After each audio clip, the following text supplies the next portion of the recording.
Hi, you're with Nadine van der Linden, and I'm here today to talk about ending therapy with clients. I wrote a short blog post for my coaching page last week, which really resonated with a lot of people. And that's because it's something that I talk with therapists about all the time in coaching and supervision.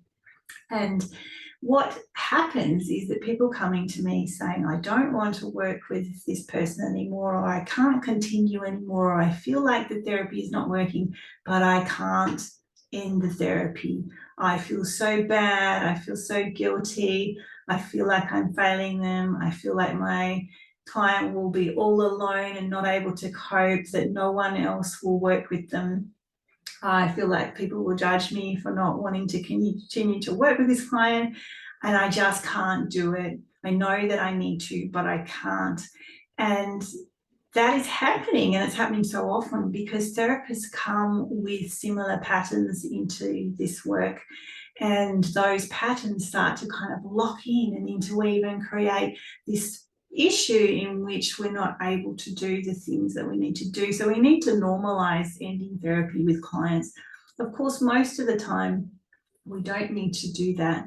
We're able to successfully work with clients and it's a good fit, or we feel that we can make the fit work, but sometimes it's just not possible, or we may have something going on in our life where we become unwell, we need to cut back our hours or something like that.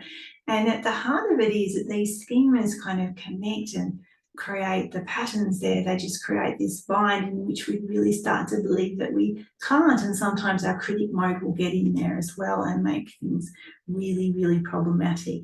So it's important to start to challenge those and look at what schemas are there. So most people know that therapists have an unrelenting standard and a self-sacrifice schema, but very commonly in this therapy ending arena, there are other schemas there as well. So people who are really afraid of the client being angry and unhappy with them, they tend to have the subjugation scheme, or maybe they think that person's going to leave me a terrible review, or that person can't cope and is going to hurt themselves. They might have schemas like vulnerability to harm even, or if they feel very, very guilty and bad, they might have the enmeshment schema. So it's not always just unrelenting standards and self-sacrifice.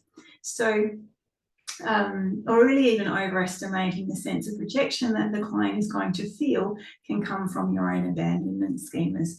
So really, when all of that starts to interlock, you might have multiple schemas. I know that for me, I've got multiple schemas that can create these kind of problems as a therapist that I've worked on, and they no longer are problematic for me. But that's what is sort of then every way you turn, there's some sort of problem, which means that you can't.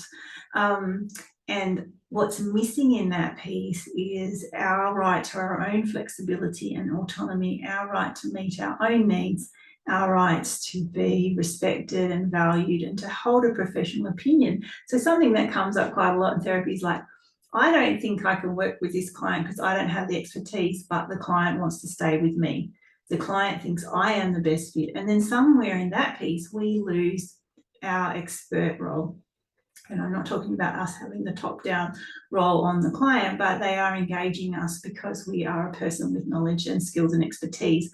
So if we just have to always be guided with the client's opinion, we lose that role, which isn't good for us either.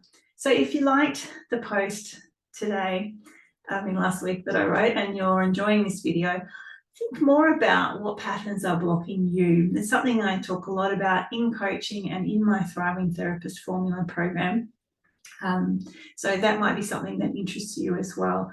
But it is really important that if you're constantly hitting this wall of not being able to discharge clients or refer clients on, and you're having quite strong and not just temporary uncertainty or guilt, but really feeling like you can't even do it. Maybe it's some people I work with, they get like, I'm just waiting for the client to leave me, and they're kind of trying to find ways to make that happen. So, in that situation, often you've got subjugation. You don't want to be the bad guy in the situation, and you're conflict averse to the most possible capacity. So there's lots of ways that it could show up. And if you think that sounds like you may be interested in working more on those patterns, and feel free to consider coaching or the Thriving Therapist Formula program. And that's it for me today. Bye for now.